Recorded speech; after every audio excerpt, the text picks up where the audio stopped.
the melody that I'm styling, smooth as a violin, rough enough to break New York to Long Island.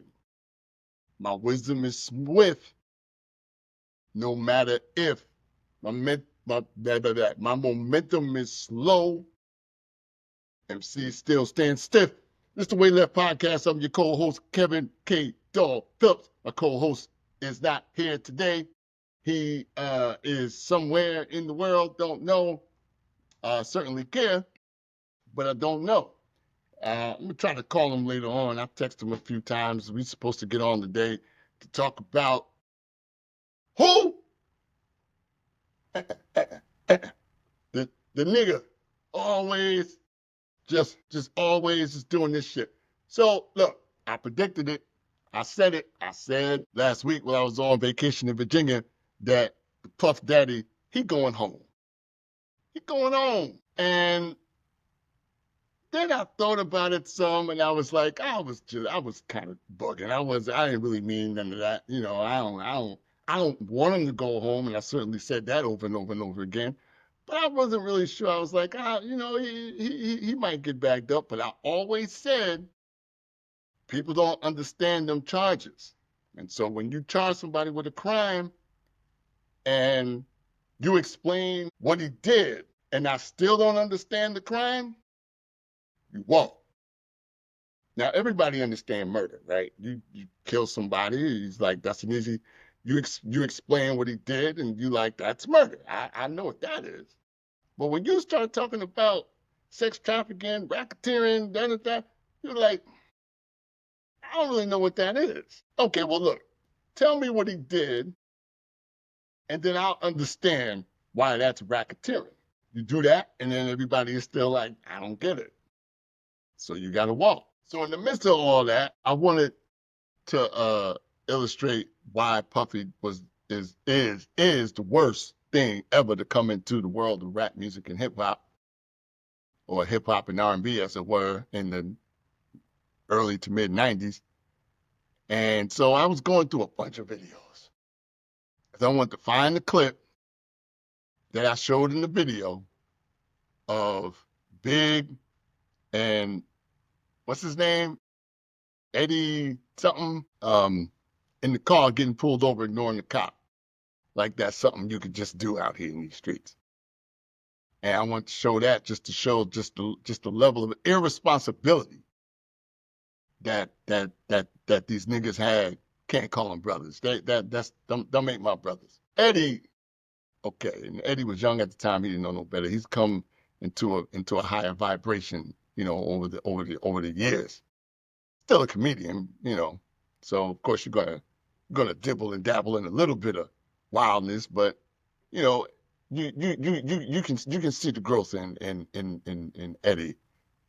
So I want to show the responsibility of these niggas, you know, with the videos that they did and all that. And in that process, I'm watching video after video because I can't remember which video it was. I'm watching all these videos, and the whole time I'm watching these videos, all I see is this fucking ugly ass nigga just always always wiggling. I want to put the mic down somewhere.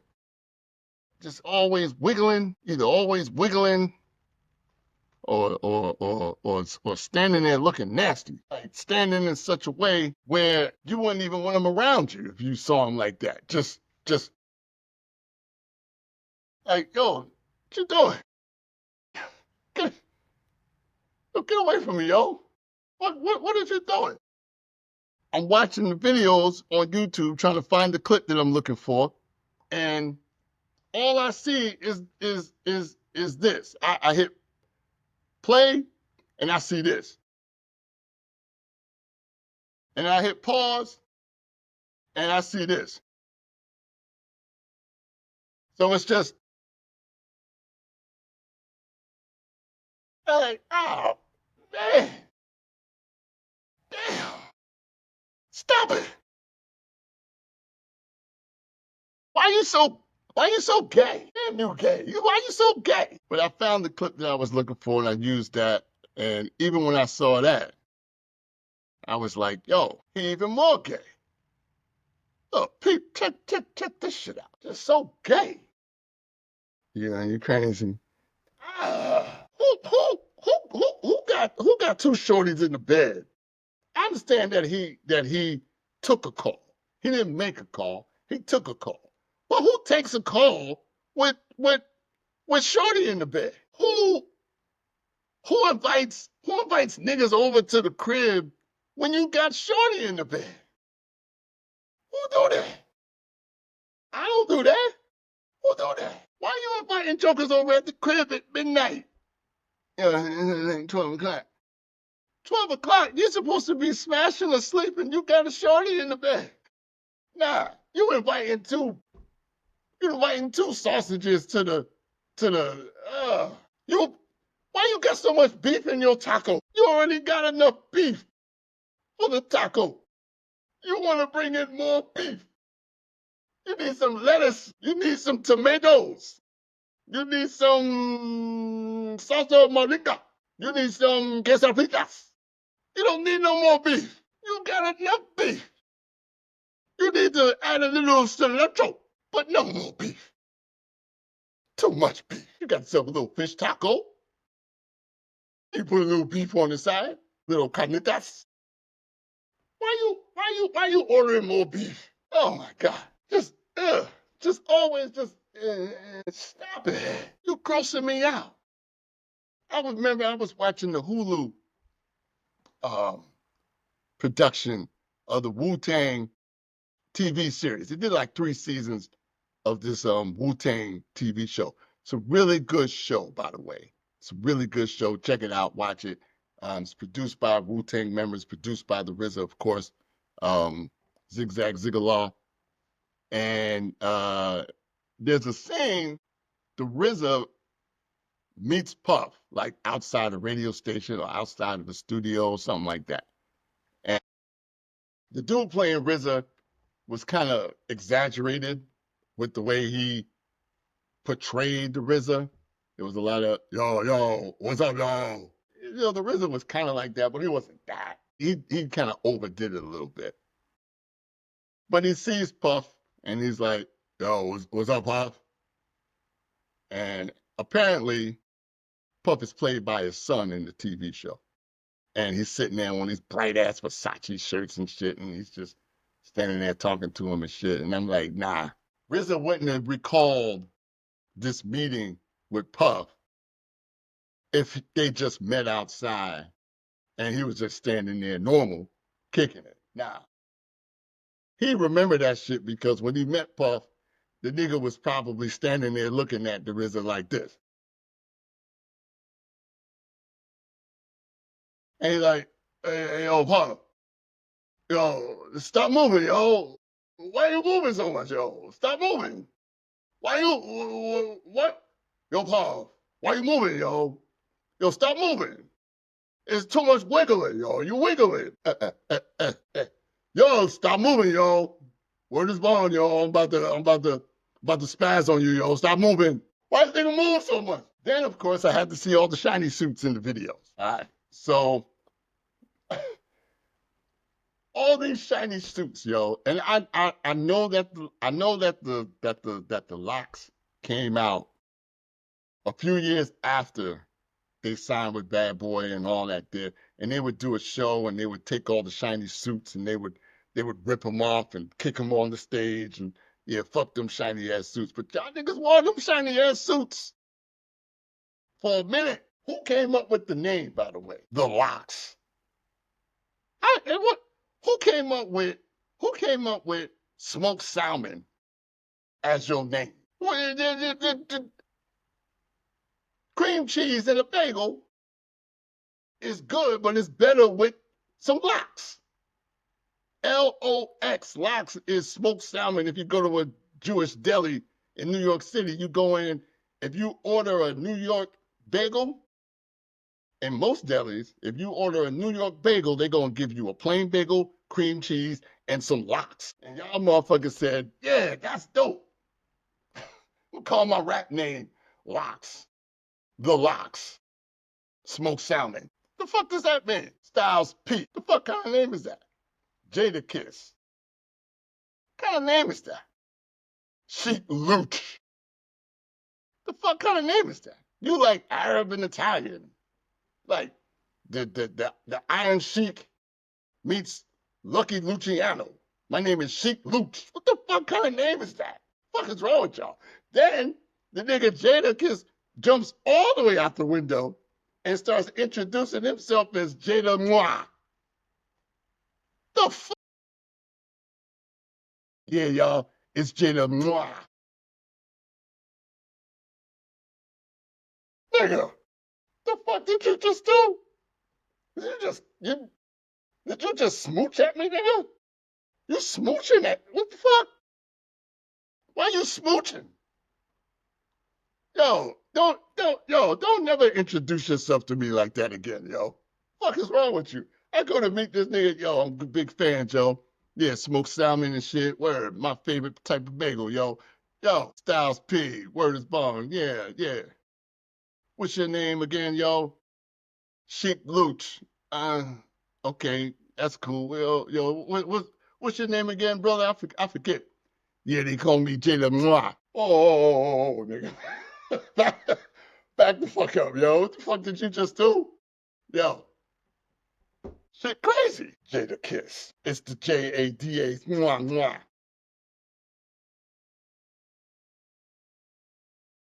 Okay. Anyway, so if the jury's coming up on a Friday, you know, they go home for the weekend, they come back. A lot of times they don't want to come back, so they'll just come back with that verdict by Friday and just get it over with. They already made up their mind. So when the lawyer is telling you this, you trying to get some sleep, but you can't sleep. You can't sleep because all you thinking about is if I go to bed and I wake up, good. That means they still deliberate. And now the whole day, but you thinking about how long your tomorrow is gonna be.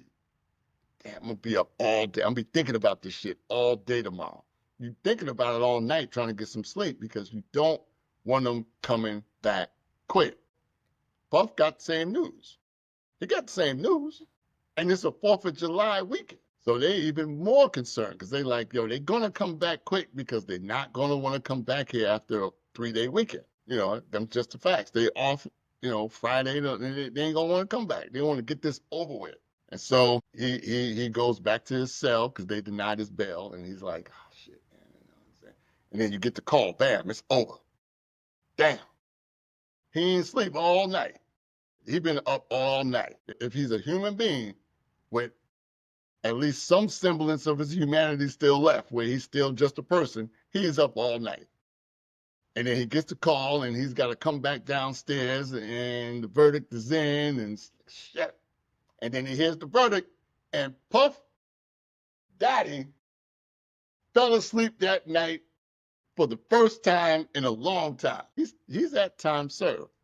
My prediction, year and a day, time served, federal court, federal cases, you do 85% of your time, so just do the math. He's been in since last year. You add that up, you take a year and a day, 85% of that. What's that? You calculate that against the time he's already been there, and that's how much time he's got to do. He's got about 30 to 45 days left. That's it.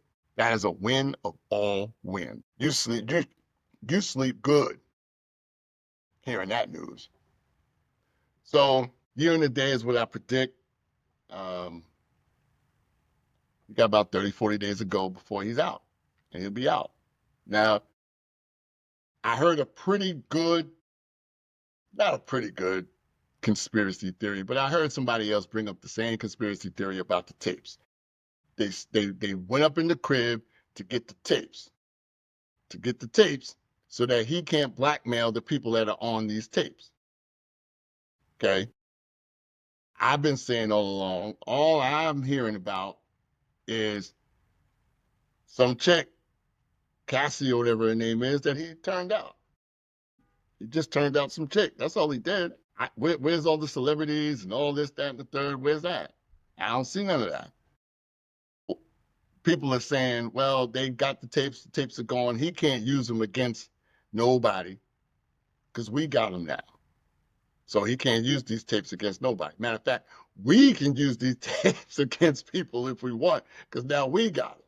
You know, okay, that does make some sense to me, but the freak off, by all accounts, from what we can see in the court, is him Cassie, some other chick, I think, what was it, like 50 Cent's baby mama or some shit, and a bunch of male dancers, male escorts. That's the freak off. But from what we can see, from what we can tell. So, okay, so they got the tapes and they're not talking about them. They're going to keep them. That's for them. Okay, that's what I'm hearing. People saying that. Okay, that could be. I'm not going to sit there and say that it's not. I've heard other people say that they did it just to kill his career and stop whatever he was trying to do, and whatever that is, right? Puff was trying to do this. Puff was trying to do that. He was trying to be an all black this, build all black that. He was trying to build a political party. There was a lot of talk about what Puff was trying to do and trying to build and all that. And now that's dead now. All that's over because of this case. One of those two things could be true. Both of those things could be true. None of those things could be true. I don't really know. I don't really care. Fuck that nigga. I'm glad that, I mean, like I said, man, he's not a black man beating the system. I can't put him in that same category, man. You're not that. All right, I'm off of this. I'm done with this. I was talking about the idea of Nubian. So I used to write a newsletter called the New Being Newsletter, and in that newsletter, I talked about black economic development, small business ownership, things like that. That was the the basic theme of the podcast, not podcast, of the newsletter. I talked about, because I started calling black people Nubian. Nubia is a region, and it's on the far east part of the continent of Africa. It sits between Egypt, Ethiopia, and the Sudan. It sits up in there. And it runs along the Nile River. Okay? So that should make it easy for y'all to find. And Nubia has pyramids similarly built to the pyramids you see in Egypt. Not to the same size or scale, but the pyramids are there. And so if you look at the African slave trade, the Middle Passage, as it's called, you will see that we all came from the far west coast of the continent. So we were all brought from the west. And if you were going to England and the UK and all that, then you came from the east. Okay, so African Americans don't really come from any side of, or any place anywhere near Nubia. We don't come from there. You over there in England, then you might come from there. But if you're here in the Americas, all three Americas, North, Central, and South, you didn't come from over there. Okay. So I was talking about that, but then I thought about, because that's all slavery, talking about slavery, and I thought about slavery as we as African Americans oftentimes do. And I said, well, they don't teach slavery in our history properly. This is also something I was thinking about because of the Juneteenth that just passed. And I said, well, how do they teach slavery? They teach the cruelty of slavery, very cruel. And they teach that in school to children while you're in high school, while you're in college, and throughout your adult life. You will look at the cruelty of slavery. If you watch the movies, you'll see the cruelty of slavery, okay? So then they teach the immorality of slavery. It's immoral. And if you read the books, study the history, watch the movies, you'll see the immorality of it. It's immoral. So they teach cruelty, they teach immorality, immoral, whatever. But what they don't teach, which is the takeaway here, they never teach it economically. They don't talk about slavery from an economic standpoint. They always teach it from a cruelty standpoint. It was a very cruel system. It was an immoral system, but it was also an economic system. They don't talk. So economically, because I asked Bird the other day, where would you rather live, Africa or America? And he said America. We all agreed, right? But which America are you talking about? Not the one set aside for whites and the ones left for the blacks. Not those two Americas. The America with slaves in its history and the one America without slaves in its history. Because the one without slaves is the one that leaves you in Africa, where you don't want to live. because you want to live in America with the vast technological advances, with the strong military, with the strong economics, with all the opportunity, with the roads paved in gold. That's the America you want to live in. But that's not the America that would exist had you not been brought here in the first place. But because they don't teach slavery from an economic standpoint, you haven't really considered that. You haven't really fathomed that. But America is not America as it is today without the economics of slavery. The cruelty and the lack of morality, and of course, tied in and wrapped into that is the economics. You don't get the pain, you don't get the suffering, you don't get the sadness, you don't get any of that, which creates in 1902 blues music. And without the blues music created by the African, the freed African, you don't get any other form of music in America. So the America that you wind up living in, if there are no slaves from the 16, 17, and 1800s, you end up in America with no music, no culture, no internet, no cellular, none of this, no economic boom, no superpower, no none of this. Because you don't have the economics to create what you now live in and what you now call America. You don't have that because you don't have the slaves. So you got to live in an America with no music, no dance, no art, no culture, no civility. America didn't civilize itself. We civilized America. The one thing you can say about the civil rights movement and Martin Luther King and all of his and their efforts. The purpose of it was to civilize the country, essentially by way of embarrassment, to have the rest of the world look at America and say, my God, what is wrong with you people over there? How do you treat human beings the way that you treat them?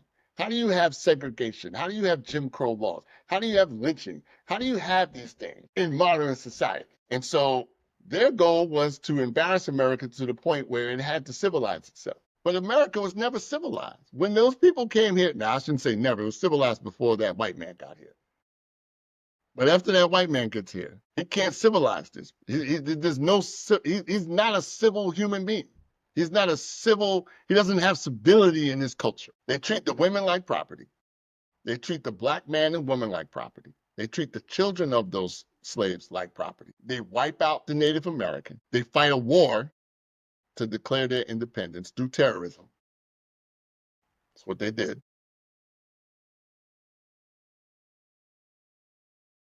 They continued to hold on to their slaves for 400 years. They told the Irish need not apply. They treated the Jew, the Irish, the Italian, the Slavic, all of them horribly for years. And then they brought the Irish in and assimilated them. Then they brought the Italians in and they assimilated them. Then they brought in the Polacks and they assimilated them, and the Jew, and they assimilated them. And they assimilated all these groups, Eastern Europeans and the like, and they brought them into mainstream society, leaving us out. And so when the unions were formed by the Italians, construction, mechanical, electrical, carpentry, all unionized. Did I say plumbing? Plumbing as well. They kept African Americans out, uncivil. You were oppressed yesterday. You've been assimilated today. First order of business, cast aside, push aside the African American. Lock him out of our system. Lock him out of the police department. Irish controlled the entire police department, kept blacks out. If you kill a cop today and a cop has a funeral, you get bagpipes. You get kilts and bagpipes. The police department is Irish. You want a plumber? Mario. You think plumber, you think Italian. You think masonry, you think Italian. You think construction, you think Italian. You think media, you think Jew. You think gold and diamonds, you think Jew. You think black man, what do you think? You think like my co-host. You think chaos. You think fuckery. That's what you. And why is this all the way that it is? Because we haven't dealt with the economics of slavery. We haven't repaired the economics of slavery. We can talk about reparations. That's fine. I'm not one to talk about reparations. There are some genius people out there who are talking about reparations. I'm not opposed to reparations. I'm just not somebody who believes himself to be qualified to talk about reparations. But we don't talk about this system economically, the system of slavery. We only talk about it from cruelty and immorality. But we civilized this man. He wasn't civilized with the Native American. He wasn't civilized with you. He wasn't civilized with the Irish. He wasn't civilized with the Japanese. He wasn't civilized with the Chinese. He wasn't civilized with the Jew. He wasn't civilized with the Italian. He wasn't civilized with the Spanish. He wasn't civilized with anybody. So when the Cuban system comes on and says black people are the only people that know how to manage this thing, when you're talking about deportation, when you're talking about rights being trampled on, when you talk about black people are the only ones that can do that, and I said heavy is the head that wears the crown, I don't necessarily want this to be true for black people, but it's true for black people. Why? Because we're the only people in this country that have been able to civilize this man to any degree. The amount of civility that you see in America today is brought to you by the African American, period, full stop. You don't have civility in this country without the African American, because the African American demanded civility from him towards us. That's what the civil rights movement was all about. I want to be able to go to your lunch counter. I want to be able to sit on your bus. I want to be able to enter into your public buildings. Public buildings meaning county clerk's offices and things of that nature, right? Which created the biggest boom for black people in terms of employment, because now we can apply downtown at the city, county offices. City, county, state offices we can go into now because those are public facilities. Public facility is not a toilet, okay? You call it a public restroom, and you call the bathroom the facilities. I need to use the facilities for a second there. But that's not what that was. Public facilities meant government, public sector, private sector. Public means government, means county clerk's office, means the city building, the downtown, city hall, means the schools. It means the post office. That's what it means. Black people were finally allowed to enter into public facilities, public spaces, public buildings, public accommodations, and blah, blah, blah, blah, blah, blah, blah, blah. And we forced that on them. That was the goal. That was the mission, to treat us with a level of civility so that we're free to move as we want and apply for what we want and receive what we want. If she can receive government assistance, then we should be able to receive government assistance. You weren't able to receive government assistance because you weren't able to go inside of the public offices. See, one of the reasons why blacks didn't get the GI Bill when they walked out of World War II was because you weren't allowed to enter public facilities. You got to go down to the office and say, I fought in the war, I want my GI money, please. But you're a black man, you can't come in here. So no GI Bill for you. We civilized this man. So you have a civil superpower with all the money in the world, a military unmatched, and an economy unmatched, in a place where if you walk the streets, for the most part, everybody's pretty civil. You get a wave hello, you get a door open for you, somebody help you with your bags, help carry your groceries. You got a baby carriers trying to get up the stairs, some people come over and help you do that. But in 1954, if you were a black woman carrying the carriage, nobody helped you. If you were a black man walking towards the door, nobody held it open for you. If you needed a seat, nobody got up and let you sit down if you were a pregnant woman or a child, because you had no fucking civility. We forced you into civility, and civility was easy to give. All right, that was easy. As long as I don't give you nothing else. Civility is easy. Hey, I'll hold the door open for you to go outside, not to come inside. I ain't holding no doors open for you to come into my place of work. Nah, I slam that door shut. I'll open the door for you outside of a restaurant if you want to come in here and spend up all your money. I'll hold the door open for you for a movie theater if you want to come in here and watch a movie and spend up all your money. But I ain't holding no door open for you at this bank. I hold that door shut. Civility they were able to do, and we were able to force that on them. Equality, a whole nother thing. You couldn't do that. You got civility, civil rights. That's what you got. You got civility. You got no economics. They ended the cruelty. They ended the immorality to a point. America's system towards black people is far less cruel now than it's ever been. The system of America is far less immoral now than it's ever been. But economically, you are the same. 2% of all the wealth now, 2% of all the wealth in 1865. Same. Black Wall Street here in Durham, long gone. Think of the past. Black Wall Street in Florida, Black Wall Street in Tulsa, we know what happened there. Gone. Can't get that wealth. Can't let you have that wealth. 2%. 2% of the African American population owns and controls their own small business. 46% of Americans work for small business. 46% of all Americans work for a small business. 2% of African Americans own small businesses. 3% of all the small businesses in America are owned by black people. Which means if you're a black man and you want to work for a black man, you got 3% of the pool of which you can work for. You got 3% of the pool that you can work for. Whites have 83% of all small businesses in America.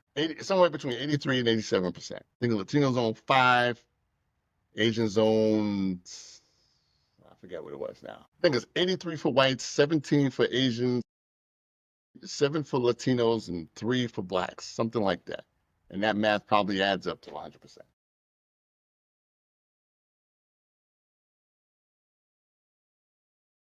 Takeaway. They taught you slavery. They taught you the cruelty of it. They taught you the immorality of it. They never, ever, ever once taught you the economics of slavery. Can I talk about Milton Irving? Can I talk about Milton Irving? Milton Irving said, integrating the golf club to me was a step in our process as a people. Certainly the risk I was taking was not the same type of risk that the civil rights movement leaders took. It was the risk of alienating my African American peers who might say, who do you think you are? Some of them said, now you're trying to separate yourself from us even more. I said this in my discussion with Bird. I'll say it again really quickly. Even more means that he's already alienated himself from the African American community. He's already segregating himself from the African American community. He's just trying to do it even more so than he's already done.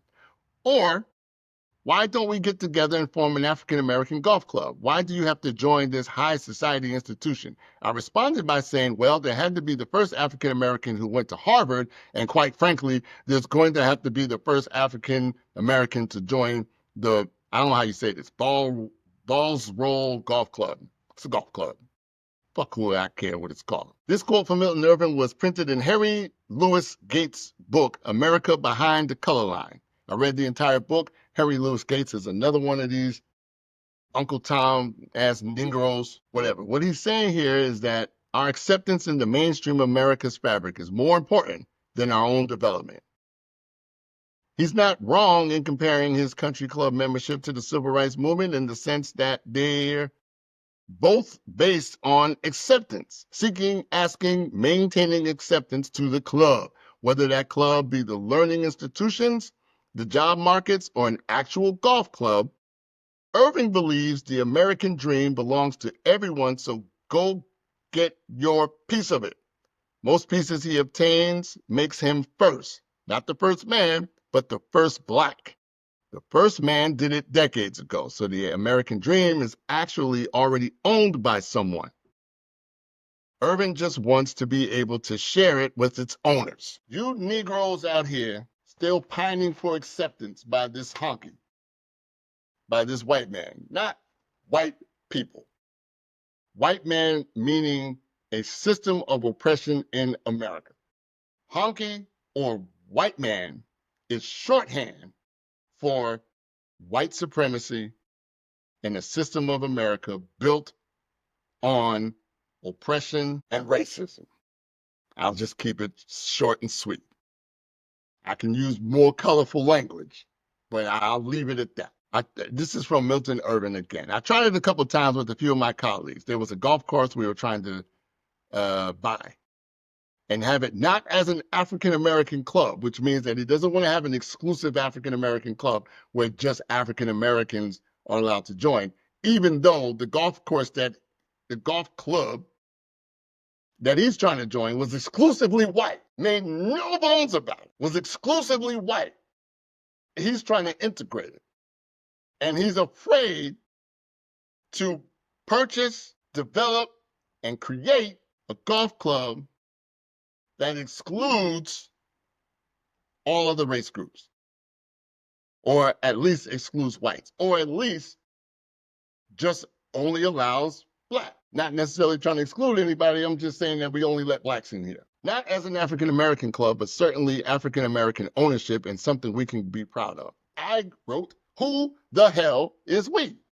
I wouldn't be proud of that. I would be proud of a Nubian-owned club that allowed our urban community a chance to do whatever it is you do at a country club. I imagine it's lots of fun. It better be.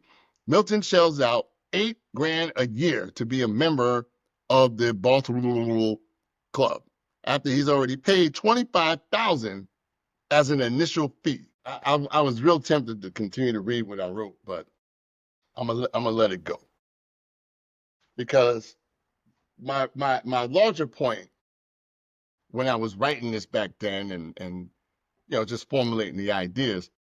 If you're gonna buy if you're gonna buy a golf course, a golf club, you got acres of land. Acres of land. Golf courses are humongous. Country clubs are humongous. And if you're gonna do this and you allow for African Americans to enter into this club for little to no fee, create a sliding scale for membership fee, allow for well-to-do African Americans to sponsor I don't want to say poor, but poor black. Then you'll have a mixture of working class, working poor, middle class, well-to-do, high society, all mixed up at the same club. And high society blacks can communicate with working poor blacks and help them maybe get a foothold on some of this American dream that everybody talks about so much. Counsel them into how to better save, spend, invest, find better employment opportunities for them, find better education systems for them, find something, do something. You sitting at home with thousands of plants, right? You had the seed, you planted the seed in the fertile soil, and out of that fertile soil became a plant. And you were able to eat off of that plant for years. And every now and again, you give a poor African American one of the fruits off of your plant. Here, try that. You might like it. It's a tangerine. And that poor African American, goes home with a tangerine and says, "Look, everybody, I got a tangerine." And you rip off the rind and you slice it up and you give a little bit to everybody in the house. Everybody, all right, 1, 2, 3. Delicious. Father, may I have another, please? Dude only gave me one tangerine. Maybe I should go back and ask him for the seeds. So you go back and you say, "Hey, man, can I have some seeds?" Because that's the old adage, right? Don't give a man a fruit, he'll eat for a day. Give him the seeds. He can plant his own crops and he'll eat for a lifetime. So he says, "Okay, I've heard that before. Here's some seeds. Here's some tangerine seeds." And you go home and you got your seeds and you tell your wife and kids, "I got the seeds, so I'm going to plant the seeds, okay? And then we'll have tangerines in no time and we can eat tangerines every day." You don't have no soil, Dad. There's no soil here. Where you gonna put them seeds? You just gonna hold them in your hand? We ain't got no soil. So you just throw them in the backyard and hope for the best. You take the seeds, just throw them in the backyard. Say, "Well, let's see what happens." Nothing happens. Because you ain't got no fertile soil. You throw your seeds in the backyard and they bounce it off concrete. Because you live in a concrete jungle. You go back to the man and say, "You gave me the tangerine and it was delicious. You gave me the seeds and told me to plant, but I got no soil. Is there anything else you can give me?" And if that well-off African-American man had a heart and had a soul and was monolithically black, was authentically black, was black, he would say, "I got a plant. I'll give you one of my plants. You don't need no soil. You don't need to know how to grow. You don't need to know how to plant or farm or anything. Plants already. Then when you get home, you could pop a tangerine off right away. Enjoy that. Don't eat them all. Kill the plant. Don't eat them all. Put the plant down. Let another tangerine grow. But you can certainly enjoy 2, 3, 4, 5 tangerines right here, right now, tonight." But just make sure you keep that plant alive. I would insist that if I'm an African American with the ability to give a less fortunate African American the plant, I would implore him to maintain that plant. I can't give you the responsibility of taking seeds and making something grow, but I can give you the responsibility of making sure that that plant thrives, that that plant survives, that it survives the heat, the cold, the rain, the sun, the drought. You maintain that plant.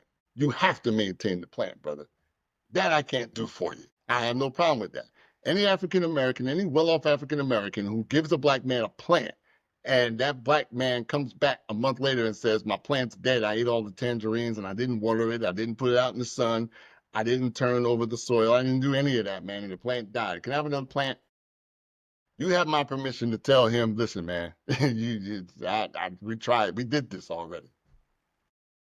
Not doing this again. When that fuckface ish on Joe Biden's podcast goes, we don't need reparations. We don't need reparations. Black people need financial literacy. Okay, that's cool. That's cool. Teach financial literacy. Teach it. Teach financial literacy and then hand over the plan.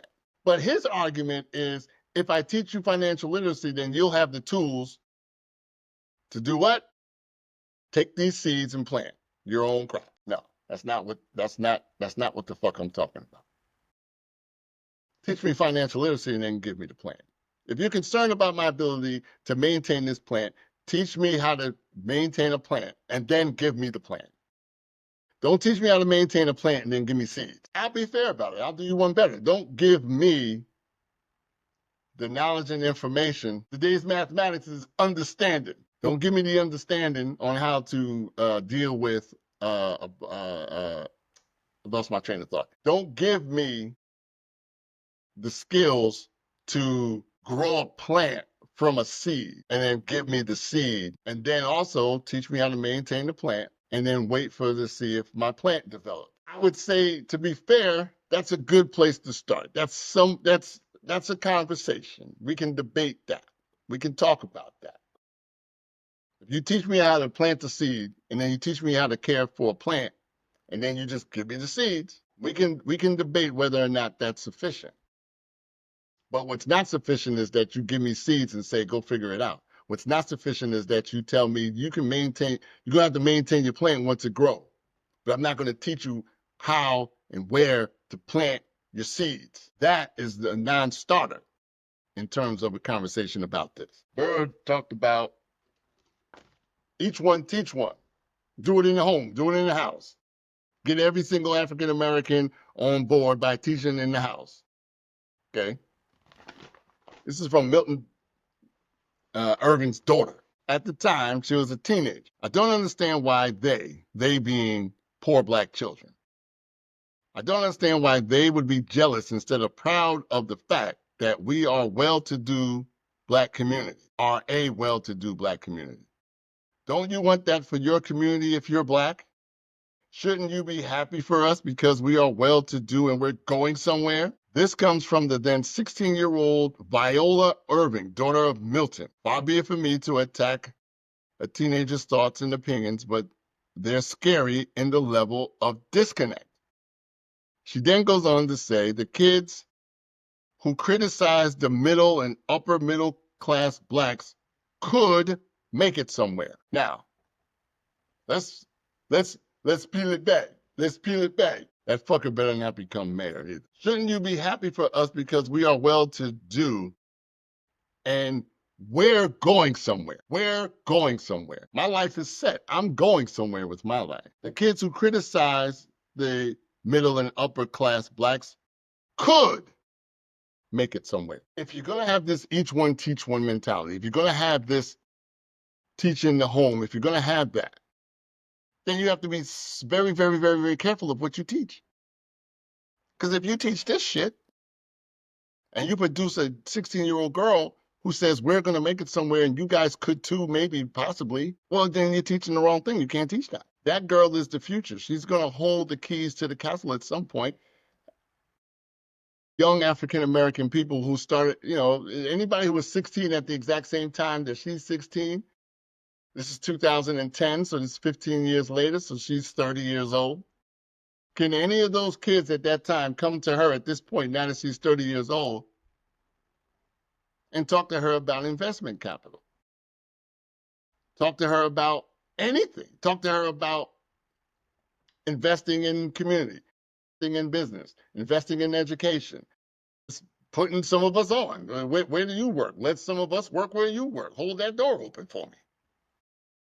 Can any of the 16-year-olds that were 16 at the time she was now 30 have that conversation with her? Of course not. She wasn't interested in it then. She's sure as hell not interested in it now. You have to teach the right. We got to teach the children. Teach the children what? There's only one solution for this, and that's small business ownership for black people.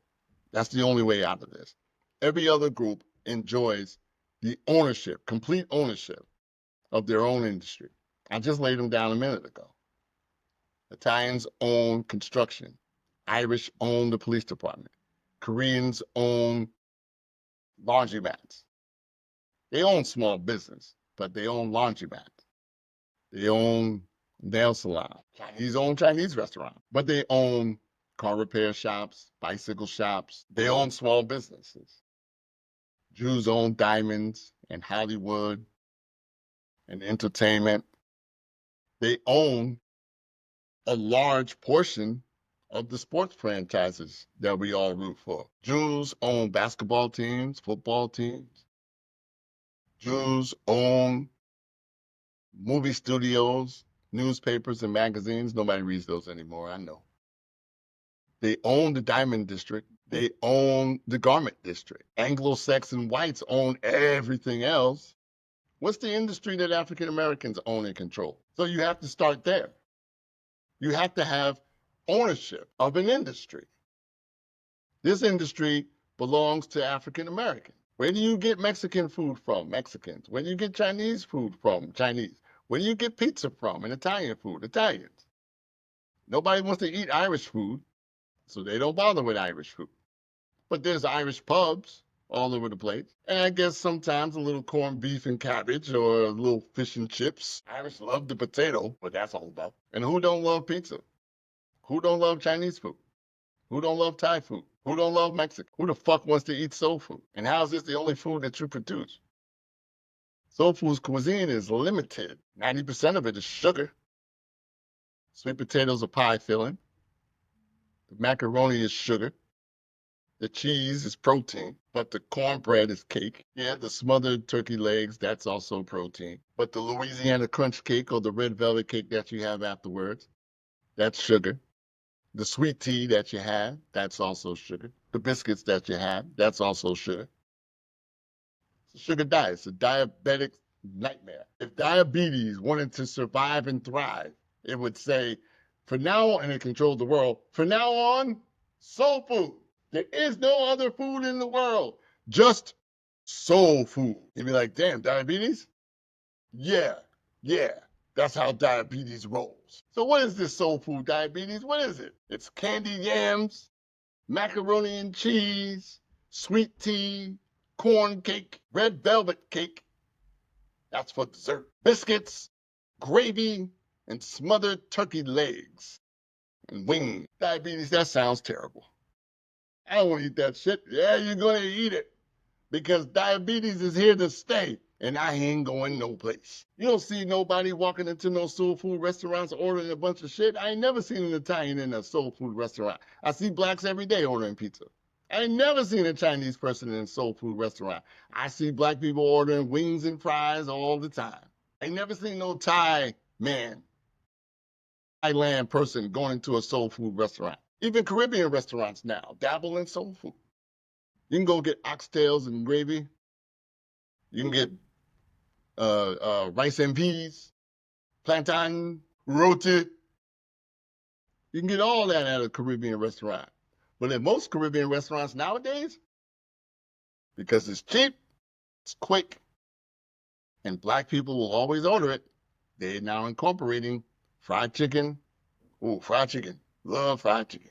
Fried chicken, macaroni and cheese, yams. You get it at most Caribbean restaurants today. There's curry chicken. There's curry goat, curry goat, curry goat. There's plenty of that. This brown stew chicken. These are some of my favorite things. I don't eat the chicken no more. I get the gravy. I get the rice. I say, put the gravy upon it. What a rewind. Hold on, rewind. And I get the gravy. I say, give me the rice and pea. Give me the plantain. They say, no, what you want? I say, yeah, give me the vegetables. They say, you want vegetables? I say, yeah, give me the vegetables. Give me some festival. And then put some gravy upon it. Put some gravy upon the rice. You know. And when I get a big chunk of chicken out of in the gravy, I spit it out. I say, oh, there's a big chunk of chicken. I get rid of that. I'm eating some chicken. I know there's chicken in the gravy, so I'm getting some chicken. I know I'm not that committed to the pescatarian lifestyle. Okay, I'm committed. I'm not that committed. Okay, if I go back to New York anytime this year, and I'm in New York City, not in Jersey, because I might be in Jersey or I might be in New York. If I go back to New York, I'm gonna take a swing by Cat's Delicatessen over on the Lower East Side and get a pastrami on rye. And I'm gonna eat that pastrami on rye, brother. I'm gonna eat that pastrami on rye. Let me give y'all an opportunity to see my face. I ain't give y'all a chance to see my face. And I'm so sorry that y'all have seen I get white developed around my eyes. And it can get really big. And I don't feel it. I don't see it. I'm not aware that it's there. And there's been a couple of episodes where it basically developed in show. It's something that my doctor is looking into to find out why that happens. So I apologize because I know what it looks like, and it doesn't look good. So I'm sorry about that. One is part of the reason why I wear glasses for the show most of the time. Let's take a look at some sponsors, shall we? Today's sponsor is Bingo Bingo. Fresh, keep cold. I can't read a word of this. Hold on. I got you. I got you, Bingo Bingo. I got you. Let's see. Okay, Bingo Bingo. Handcrafted in small oh, fuck. Okay, cool. Had to take a quick pause for the cause. Um, yeah, so today's sponsor, let me get myself together here. Let me get myself together here. Hold on. Bear with me. Bear with me. I'm not doing the CNN thing. I'm not doing the CNN thing. I'm just cleaning my glasses. That's all. I'm just cleaning my glasses.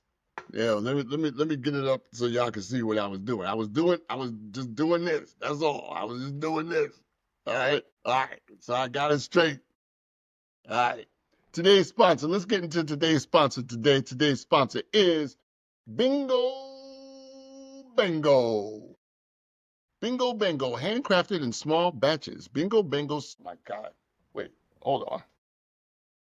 Okay, my bad. I had the fucking mic on the ground. You probably didn't hear none of that. So, I got myself together now. I got my glasses on. I got my mic in my hand. And I got today's sponsor. Bingo! Bingo! Hold on, let me clean my glasses real quick again. Let me clean my glasses again.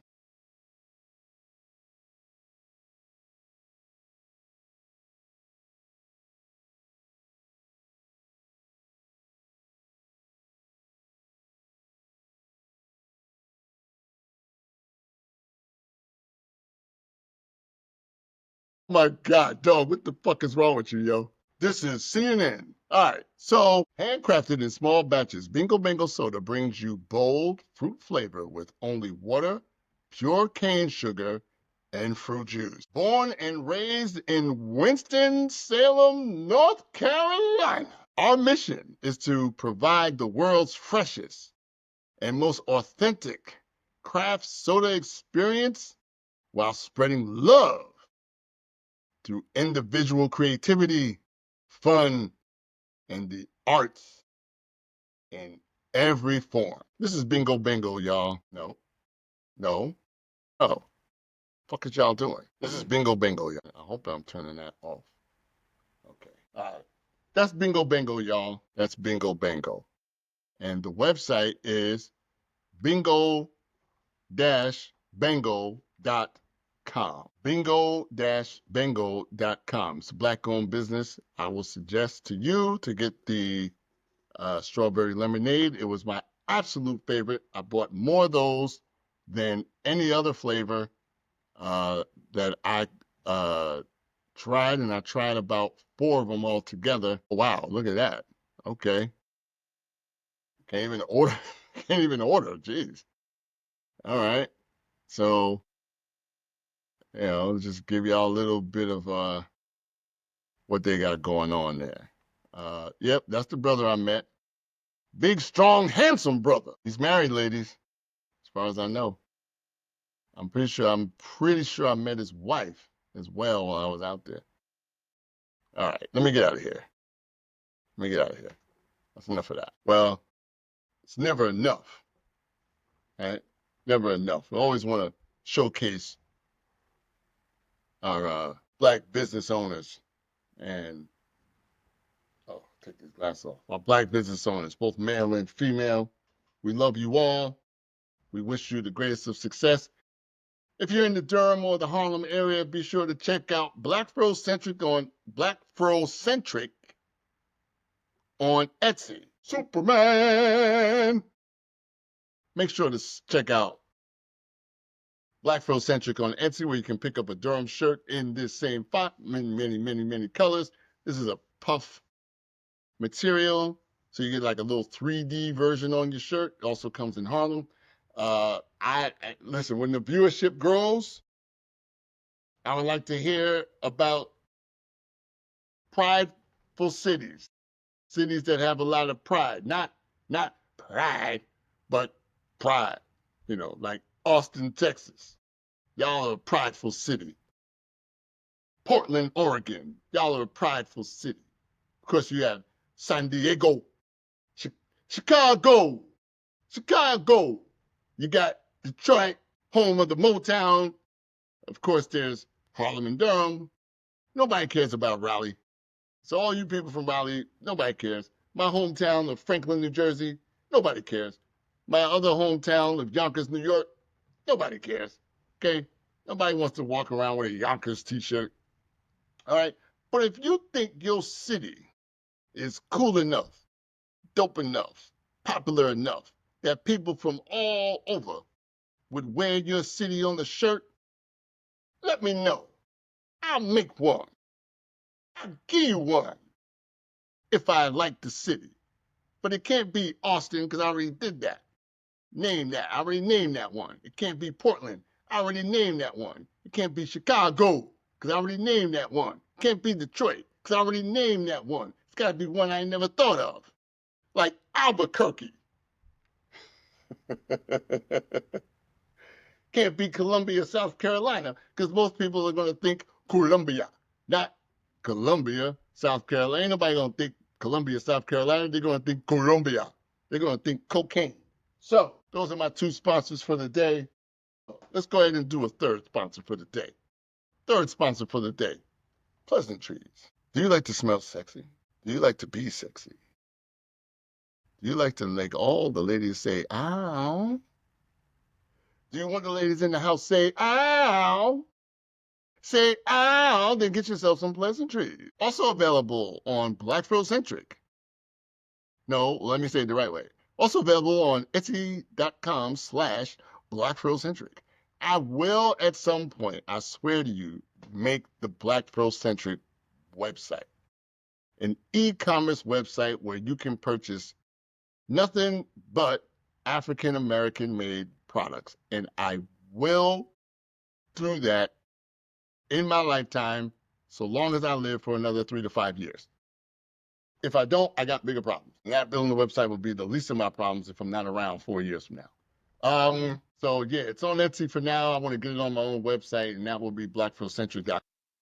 On blackfrocentric.com. So don't even think about it. Don't even think about it.